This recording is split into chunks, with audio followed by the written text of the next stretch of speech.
मेळघाटात व्याघ्र विभागाच्या कार्यक्षेत्रात दिवसेंदिवस वाढ होत आहे.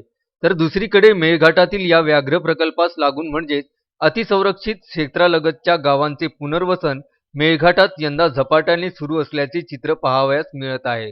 धारणी तालुक्यातील मांगिया गावाचे पुनर्वसन गेल्या 1 वर्षापासून रखडले असून पूर्ण 100% पुनर्वसन मांगिया गावाचे अद्याप झाले नाही. परिणामी मांगिया ग्रामस्थ आणि वनविभागाचे कडक संघर्ष सातत्याने होत असल्याचे दिसून येत आहे.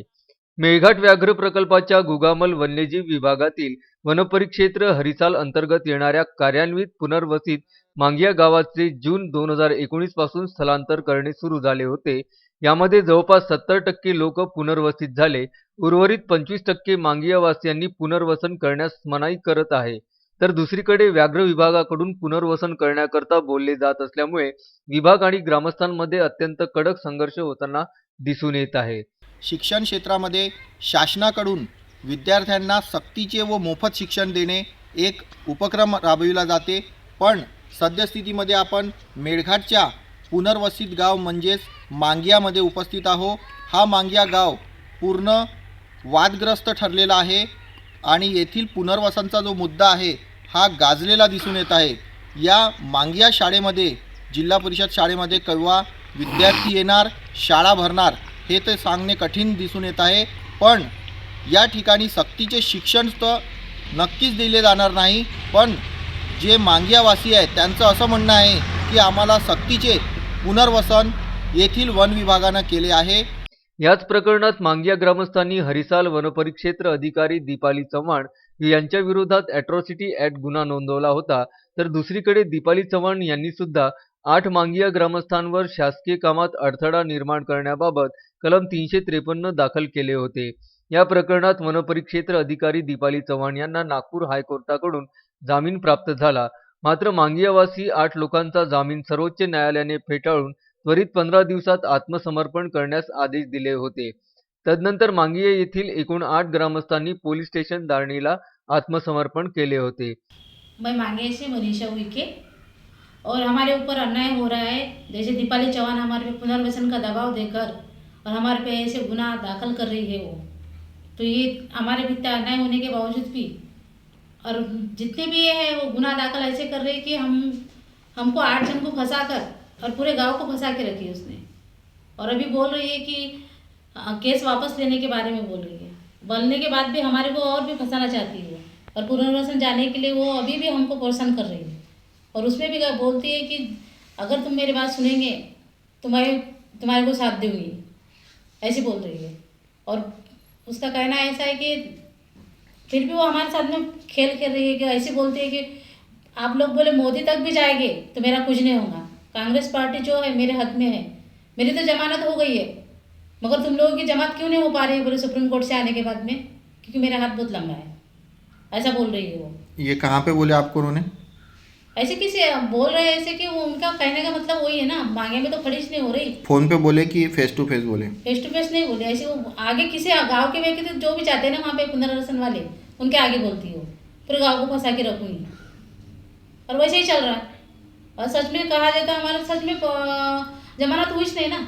आप पे जो आरोप लगे क्या लगता है आपको, सही है या गलत है? गलत है सर, काय पे से गलत बोलते हैं आप? क्योंकि हम गलत किए ही नहीं ना, जो सही है वही कर रहे हैं। जैसे आजूबा की खेती थी, उसमें जो काका को जो खेती मिले थे दोनों ने वाटनी करती है, तो वाटनी तो पहले हमारे आदिवासी रिवाज में तो गाँव में होती ना वाटनी, हमारे रिवाज के हिसाब से, वो तो उल्लंघन कर रही ना। यानी आपका ये बोलना है कि हाँ। डिपार्टमेंट आपको सख्ती का पुनर्वसन कर रहा है? पुनर्वसन कर, और ऊपर से उसने एक भी नोटिस तो दी ही नहीं। 3 नोटिस देते ना मिरक से, दी नहीं। हगाम का चना भी बोए, 8 दिन बचे थे, फिर उखड़ने के लिए आ गई वो। उलट उसने छोटे काका पर, दूसरे नंबर के काका पे जो है ना, उनको कस्टडी में भी ले ली, और ऊपर से गुनाह भी दाखिल, उनको भी गुनाह दाखिल। और हम गाँव के लोग जो जीसीबी और ट्रैक्टर को जैसे रोकने गए ना, तो शासकीय काम में अड़थड़ा करके उसने वीडियो वगैरह निकाल कर हमारे पे कलम भी लगा दी। 353 ऐसे है, 4-5 कलम है एक साथ। अभी माननीय न्यायालय के पास जाने के बाद अभी आपका आज क्या निर्णय है? आज का निर्णय ये है सर, हमारा तो हम तो आत्मसमर्पण कर रहे हैं, क्योंकि हम पर अन्याय हो रहा है। अब आप लोग साथ दो मत दो, हम तो वहाँ जाके आत्मसमर्पण कर रहे हैं। हमारे पे तो हम बोल रहे हैं ना, हम पे हमने गुनाह नहीं किया है, वो जोर जबरी हमारे पे गुनाह दाखिल करी उसने। शासन से और प्रशासन से आप क्या मांग करोगे? मांग तो ये जो सही है उसमें हमारे साथ साथ दो ना, क्योंकि जो गलत है उसको गलत ठहरा। अगर वो गलत होती है तो उसको हम जो हमने ये किया तो उनको फंसा, उनको भी अंदर जाना चाहिए, हमें हमारे साथ साथ उसको भी अटक होना चाहिए। उसकी बेल हो गई तो क्या होगा, क्योंकि कंडीशन बेल हुई उसकी, तब से कंडीशन बोला। हमारे को तो पुलिस वाले ने भी साथ दिया, क्योंकि 1 घंटा पहले गए थे हम वहाँ पर। फिर क्यों हमारा हमारा केस क्यों उन्होंने पीछे लिखे, यानी कि ऑनलाइन करे? आज तक उसके ऑनलाइन नहीं हुआ, उसका हो गया, उन्होंने बेल कर ली कंडीशन बेल पे, फिर हमारी बेल क्यों नहीं हो रही? मेरा नाम रोशन कासदेकर, मैं मांगिया से हूँ। सर, दीपाली चौहान मैडम है ना, हमारे ऊपर ज़बरदस्ती अन्याय कर रहा है। जैसे बच्चों, पढ़े लिखे बच्चों जंगल में जाता, नदी पे जाता, वहाँ से उठाना उनको कि भाई तुम पुनर्वसन पे जाओ ना, तुम्हारे ऊपर केस करूँगा, ऐसा दबाव डाल रहे हो। और सर अभी भी मेरा काका ने बोला है कि तू और तेरे पिताजी वापस चलो, तो मैं केस तुम दोनों को वापस रिटर्न लूँ करके, ऐसे बोले हमको। और सर अभी बहुत खेत के दौरान में बहुत बड़े बड़े झाड़ पड़ा है कटा हुआ, वो भी इल्ज़ाम हमारे ऊपर आ रहा है। फिर भी मैडम बोलता है कि तुम चलो ना, तुम्हारे ऊपर लाऊंगा, ऐसा बोल रहे हैं हमको। किसने काटे वो झाड़? सर जो पुनर्वसन पे जा रहे हैं, फॉर्म भर रहे हैं, वो सभी काट रहे हैं, उनको कोई अपना उनके ऊपर कुछ भी कार्रवाई नहीं कर रहे हैं। तो झाड़ काटने के पीछे उनका क्या उद्देश्य हो सकता सर है? उनको उद्देश्य है कि भाई तुम जाओ पुनर्वसन पे और झाड़ू काटो और लेके जाओ, लेकिन गाँव छोड़ के जाओ तुम, ये उद्देश्य है उनका। नहीं तो पढ़े लिखे बच्चों के ऊपर केस कर रहे सर, रनिंग करने वाले बच्चे के ऊपर भी रेस अपना केस कर रहे हैं, रनिंग अपना सड़क पे भी। अभी आज आप कितने लोग आत्मसमर्पण कर रहे हैं? सब आटो काट आत्मसमर्पण कर रहे हैं। मेरा नाम है अविनाश मावस्कर है, मैं मांगिया से हूँ। तो मैडम का कहना है कि भाई पुनर्वसन में जाओ आप, अगर पुनर्वसन में नहीं जाते हो तो हम ज़बरदस्ती हका लेंगे। और उसके ऊपर से एक हुआ, अगर पुनर्वसन में जाएंगे तो हम लकड़ी काटने देंगे। और सर हमारे खेत के बाजू में इतना लकड़ी कटा हुआ है अभी, कम से कम 1 से 2 ट्रक अभी पूरे कच्चे माल है। और जो लोग पुनर्वसन में जाते हैं उनको कच्चा लकड़ी रहो या सूखा लकड़ी रहो, उनको काटने की इजाज़त दे रहे हो। और जैसे पुनर्वसन में जो लोग जा रहे हैं उनको मैडम परमिशन दे रहे कि भाई बिंदास काटो, तुम्हारा कोई कुछ नहीं कर सकता और मैं हूँ बोले, ऐसा उनका एक कहना है अभी। और बोल रहे हैं उन्होंने, और उसमें मैडम बोल रहे हैं भी, अगर तुम भी जाते हो, जो बचे कुछ लोग हैं, तुम जाते हो तो तुम्हारे पैसे जो है वो जल्दी निकाल के दूंगा, और उसमें से मेरा जो पैसे है 50,000 रुपये वो मेरे को लगेगा, और बाकी जो ब्लॉक भी होंगे आपका 5 लाख रुपए वो भी जल्दी निकाल के दे दूंगा। अगर नहीं जाते होंगे फिर मेरा तो है ही बोले, मैं ज़बरदस्ती केस करवाऊंगा और तुमको बिना पैसे का भगाऊंगा। ये उनका बोलने है अभी। मैं भारत कासदेकर, मैडम का कहना है कि तुम पुनर्वसन जाएंगे नहीं, और जाएंगे नहीं तो हम ज़बरदस्ती करेंगे तुम्हारा साथ में, और मेरा कुछ होने वाला नहीं है। तुमको 8 को भी समझो बचा लिया तो बाद में और तुम्हारे पीछे में जो 35 है उसको भी उठा लेगा बाद में, तो उसमें थोड़ा बहुत कुछ टॉर्चर चालू है। ये गांव को उठाने का नहीं है, ये गांव पीढ़ी से गांव है, ये गांव उठाने का कोई ज़रूरत नहीं है। आज किसी को कभी तकलीफ हुआ वो उठ के चले जा, लेकिन जो मेन है मेन इंसान बसी है, तो ये गांव में रहने का उसको अधिकार है। कितने साल से रह रहे तुम? कौन? मैं? हाँ, मैं तो यहाँ बेटा, मेरा जन्म तारीख ही यहाँ का है, लेकिन मैं कलमकार में बसी है। हमको खेत होना, हमारे जो घर है वैसे घर होना। गाँव उठाना है तो तुमको जाना है क्या? जाना तो नहीं है, लेकिन अगर हमको खेत मिल गया तो ये दे रहे नहीं क्या खेत? नहीं ना, क्या बोल रहे? वो उधर कहीं सरिया को उधर दे रहा है बोले। फिर हमारा क्या हुआ नहीं है, तुमको क्या होना? हमको ये अपना बोट फार्म होना। बोट फार्म होना? हाँ, तुमको ऐसा पूछा नहीं था क्या उनने? अर्ज दिया ना, उन्होंने पूछा नहीं कि क्या होना? पूछा ना, हमने उसी की नाम बता रहे हो, उसी की रिपोर्ट दी हमने। लेकिन वो अब क्या बोल रहा हो लोग कि बोले वो बोले देने का नहीं है बोल रहे हो ना, यूरोपियन में गए वो लोग खेत।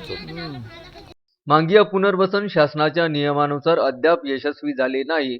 आता कधी मांगिया 100% पुनर्वसित होणार याकडे संपूर्ण मेळघाटवासियांचे लक्ष वेधले आहे। कोणत्याही परिस्थितीमध्ये मांगिया गावाचे पुनर्वसन करायचे म्हणून मेळघाट व्याघ्र विभागाकडून खोटे आश्वासन देऊन पुनर्वसन प्रक्रिया सुरू करण्यात आली होती असा गंभीर आरोप मांगिया येथील एका प्रौढ व्यक्तीने विभागावर लावला आहे। वो जो गैया धोर पालता था कि नहीं वहाँ फार्म में, तो उसका अधिकार है बोले। तुमको अभी मांगिया में रहना है कि जाना है? हम तो रह गए भैया अभी। फिर वो तुमको जबरदस्ती भेजेंगे तो फिर क्या करना, मार खाएगा, क्या करना।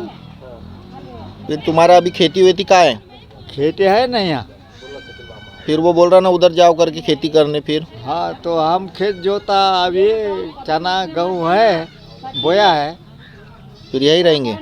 हम ही रहने का विचार भाई। हमको पहले वही सरकार है ना, वही आदमी है, उसने क्या बोला है कि खेत वाले को नहीं उठाएगा।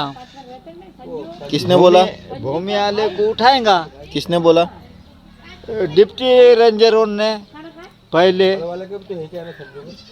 जिसके पास जमीन है उसको नहीं उठाएगा? हाँ नहीं उठाने का। काय में बोला था? तुम वहाँ भी देखो, हमने वैसे ही बोला ना, सिर्फ गौले को और भूमि जो है पहले से अपना पेट भर रहा तुम्हारा असर से उनको उठाएगा। केवळ भूमिहीन आणि गवळी समाजाचे पुनर्वसन केले जाणार, ज्यांची मांगिया शेत शिवारात शेती आहेत त्यांना जाण्याची गरज नाही असे वनपरिक्षेत्र अधिकारी, वर्तुळ अधिकारी आणि वनरक्षकांनी सांगितले होते, अशी माहिती मांगिया ग्रामस्थांनी दिली आहे।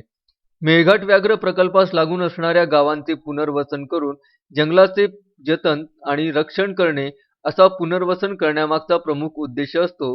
मात्र मांगिया गावात अद्याप लोक वास्तव्य करीत आहे, शेती करीत आहे, म्हणजेच मांगिया गावालगतच्या जंगल क्षेत्रात आजही मनुष्याचा हस्तक्षेप होत आहे। भविष्यात मांगियाचे 100% पुनर्वसन नाही झाले तर मग पुनर्वसन करून करोडो रुपये खर्च करून फलित काय, असा गंभीर प्रश्न उपस्थित होण्याची तीव्र शक्यता आहे। पुनर्वसितांना 10,000 रुपये लवकर मिळवून देण्याबाबत सांगून हरिसाल वनपरिक्षेत्र अधिकारी कर्मचाऱ्यांकडून 50,000 रुपये प्रति लाभार्थी कमिशनखोरी करत असल्याचा आरोप सुद्धा मांगिया येथील ग्रामस्थांनी लावला आहे। तसेच शेतजमीन, घरे, इतर बाबींची किंमत लावण्याबाबत ही कमिशन तत्वावर काम सुरू आहे, अशी ही माहिती गावातीलच काही गुप्त सूत्रांकडून प्राप्त झाली आहे। आता हा सगळा गैरप्रकार बघून व्याघ्र विभाग केवळ आता आपल्या स्वार्थापोटी पुनर्वसन करिता सक्ती करत आहे, जंगल संरक्षण आणि संवर्धनाशी त्याचे काही घेणे देणे नाही असे म्हटल्यास हरकत नाही। नमस्कार, माझं नाव दीपाली जनार्दन चव्हाण। मी रेंज फॉरेस्ट ऑफिसर या पदावरती हरिसाल येथे मागील 2.5 वर्षापासून कार्यरत आहे। माझ्याकडे सध्या पुनर्वसनचे मांगिया व रोरा व मालूर फॉरेस्ट या 3 गावाची पुनर्वसनची प्रक्रिया सुरू आहे। मांगिया येथील आत्तापर्यंत एकूण आमचे 419 लाभार्थी होते, त्याच्यापैकी आत्तापर्यंत 324 लोक इथून पुनर्वसित झालेले असून जवळपास 85% गावाचं पुनर्वसन झालेलं आहे। 15% लाभार्थी गावामध्ये आहेत, त्यांचीसुद्धा पुनर्वसनची प्रक्रिया सुरू आहे। काही लोक स्वच्छने जाऊ इच्छितात, काही लोकांच्या काही मागण्या आहेत, त्याच्यासाठी ते लोक थांबलेले आहे। तसंच मालूर व रोरा गावातील सुद्धा पुनर्वसन प्रक्रिया नियमितप्रमाणे चालू आहे। पुनर्वसन ही ऐच्छिक प्रक्रिया असून याच्यामध्ये शासनाकडून लाभार्थ्यांना कोणत्याही प्रकारे दबाव होत नाही आहे। ज्या लोकांना स्वच्छने जायचं आहे त्यांनी आपापले ते लोक करारनामे सरकारकडे सादर करतात व त्यानुसार आमची पुढील प्रक्रिया सुरू होते। आतापर्यंत ज्या लोकांचं पुनर्वसन झालेलं आहे तेथील परिस्थिती बघितली असता त्या लोकांनी इथे ज्या लोकांकडे शेती नव्हती त्या लोकांनी बाहेर जाऊन शेती खरेदी केलेली आहे आणि प्रत्येकाला पुनर्वसनचा जो लाभ मिळत होता तो पूर्णपणे गव्हर्नमेंटकडून देण्यात आलेला आहे। आता देखील काही लोक जे राहिलेले आहेत ज्यांच्याकडनं आमच्यावरती आरोप प्रत्यारोप होत आहेत की म्हणजे सगळ्यांनाच माहिती आहे काही आरोपांबद्दल, पण माझं एवढंच म्हणणं आहे की या आरोपांमध्ये कोणतंही तथ्य नाही आहे आणि ज्यांना कोणाला मी तुमच्या माध्यमातून हेच लोकांना सांगू शकते की पुनर्वसन ही याला निगेटिव्ह न घेता बाकीचे जे लोक गेलेले आहेत तुमचेच बांधव आहेत त्यांच्याकडे बघा, त्यांच्याशी विचारणा करा व तुम्ही देखील गव्हर्नमेंटला सहकार्य करा आणि पुनर्वसनचा लाभ घ्या, एवढीच माझी इच्छा आहे। तस्मीन शेख, सुलेमान मेमनसह जुगल किशोर जयस्वाल, विदर्भ न्यूज, धारणी।